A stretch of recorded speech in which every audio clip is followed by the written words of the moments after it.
That was basically me after cancelling the last video. Fuck me. Hello guys, my name is Kiminekyt and welcome once again to Dummies. Today, as promised, featuring Terraria, a game which made me waste 7 hours of my life just to get one item, which didn't even drop in the end. But apart from that, the game is kinda nice. Maybe. I mean, I promise. Wanting to uninstall it? No, how did you even think of that? Still though, what is this Terraria that I'm talking about? Well, Terraria is an indie sandbox game made in the mid-2011 by the Relogic Studios, following the hype trail left by the arguably biggest indie game of all time, the Minecraft. What the Terraria does differently from Minecraft, however, is that instead of using 3D graphics, it's using 2D graphics while still having the same game genre. By the way, I would just like to point out that the third game over here is the GTA. Yeah. Either way, these 2D graphics allow the game developers to add much more content into the game overall. It has much more traps, more NPCs, more traps, enemies, more of whatever the fuck is this, and more traps. Also, did I mention that the game has a lot of traps? Because it certainly does. This wide variety of content instantly attracted a lot of people to the game, but as I said, it's really similar to Minecraft, which meant that when it originally came out, every 12-year-old Minecraft fanboy blindly accused Terraria of copying Minecraft, without even playing the game themselves. Thankfully, there were still the more cultivated 11-year-olds that pirated the game to see what it's like and played it while watching the Minecraft forums burn. Yeah. You can tell which group I was a part of. Just kidding, I used to be a Minecraft kiddo. So though, the game had a plentiful of updates over the years, adding even more content to the already sizable game. But recently, it seems like they have finally cooled down and realized, hey, this game thick as fuck, and stopped releasing more content, so I thought about making a video about it. Now, since I already described what the game is about, how do you play it? Well, for the most part, it's just a regular sandbox adventure game, so you just explore and build, no? Wrong. Well, yeah.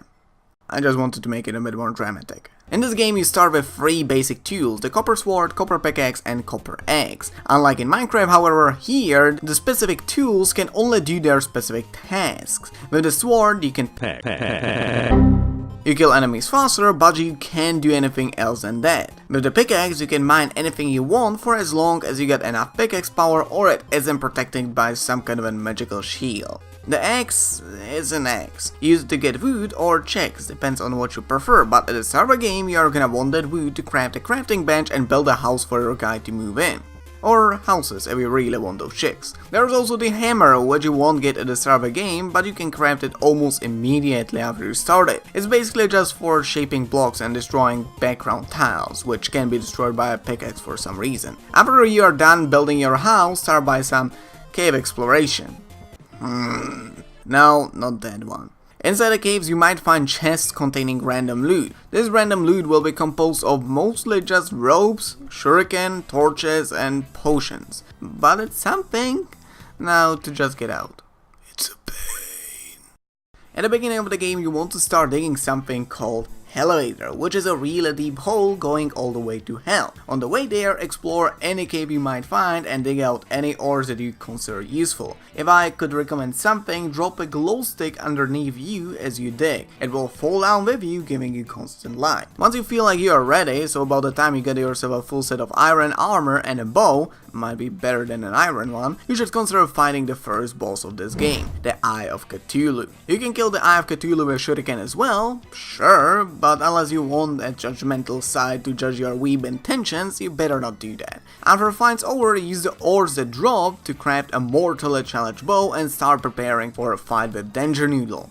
The Danger Noodle is a burrowing enemy, meaning that it's going to disappear underground constantly. It can be fought only in the corruption and it's made of segments, so you can hit it multiple times with a single attack. The best way to take it down is with Jesus arrows in an arena looking somewhat like this. The campfire in the middle is also very important as it provides me with mobility and life regen buff. Once the separate segments die, just finish him off with regular arrows, not a sword. The head parts still hurt a lot. If you are in a Crimson world, you are majorly fucked. This boss is a pain in the ass, but you can still take it down with a bow, Jesus arrows and a campfire.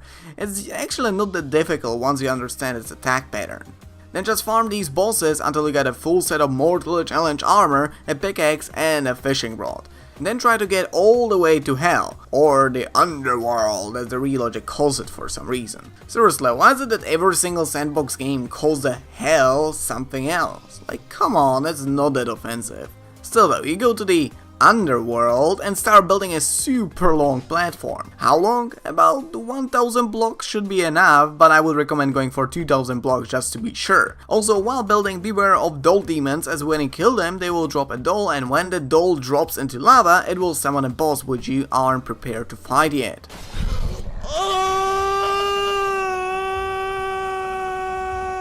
Fuck this shit! What you are looking for now is some Molten Armor, but how do you get it? From hot pebbles. And where do you find them? In the underground. Now please don't be like my dead ass self from 2 years ago thinking that you can just mine it out. You can't. This shit hurts. It's literally made of lava, so be sure to bring an obsidian skull and an obsidian skin potion with you so you won't have your wiener burnt to crisp. Maybe you like it, but this game doesn't support fetishes. For the whole set of Molten Armor together with all the weapons and a pickaxe you will need 351 hellfire ore and 117 obsidian, which is a lot of mining that you get ahead of you.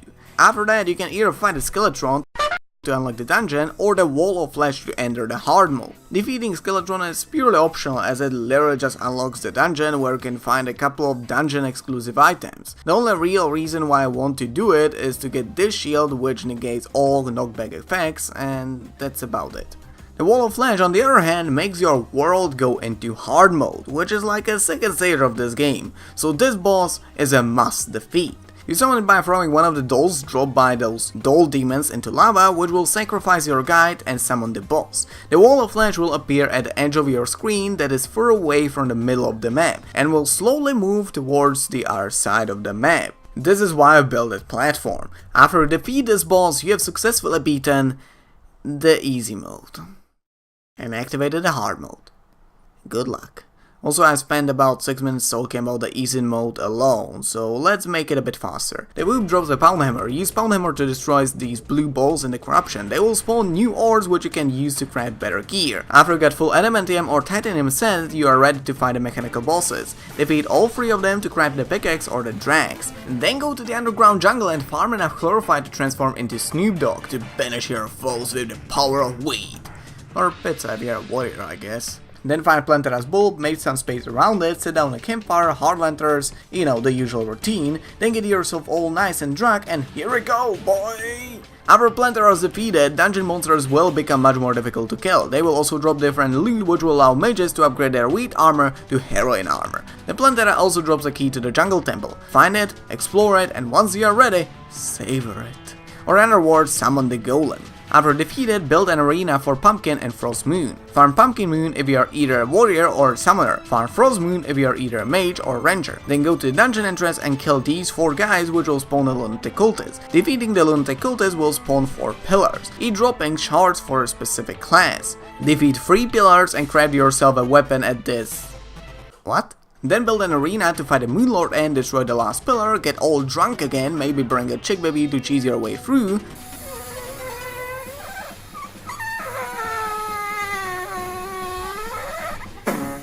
And that's it.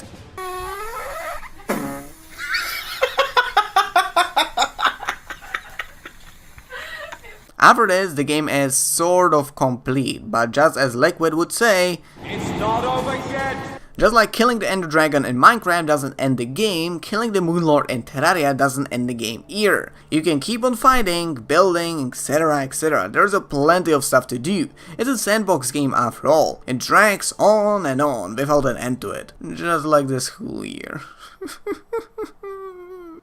Now, would I recommend this game to anyone? Hell yeah. If you like building and exploring with a bit of challenge, this game is definitely for you. It's basically like a Cuphead version of Minecraft. It lets your creativity flow freely through an endless genocide of unicorns, nutcrackers, and whatever else you might find inferior. The whole map's like a Jurassic Park full of different atrocities that buzz around the minds at Relogic. Some of them are quite standard enemies you can find in any other game, like zombies, slimes, or skeletons, but some of them are quite silly, such as salamanders, pinkies, or the entire Frost Moon. You literally got Terminator Santa going up against you. It won't get much crazier than that. The combat feels all around nice, the controls are fine, and you even got a choice of 4 completely unique classes to play. The warrior, or melee, I don't know what's melee about this, but okay. Ranger, which uses guns and bows, Mage, which uses a variety of magical weapons, and lastly, the Summoner, which is basically a guy that sucks at aiming, so he lets the game do it for him. Each class has their ups and downs, but they are roughly equal if it comes to taking down bosses. Here it mostly depends on what weapon you decide to use. For example, the Plantera requires weapons with high damage per second, while on the other hand, this piece of shit charging around with a supersonic diarrhea requires homing weapons. Or controlled ones, depends on which class you play. And lastly, the building. While I wouldn't say it is bad, it's still worse than the one in Minecraft, at least in my opinion. Simply the 3D world works much better for building. I can't say that 2D is terrible, it's good, it's just not as good as Minecraft. But that may be caused by me simply being bad at it. Yeah, it's definitely that. Anyway, this is gonna be the end of this video. Hope you enjoyed. If you did, give it a like, comment, subscribe, you know how it goes. Still though, hope you enjoyed, and I hope that I'll see you next time. Bye.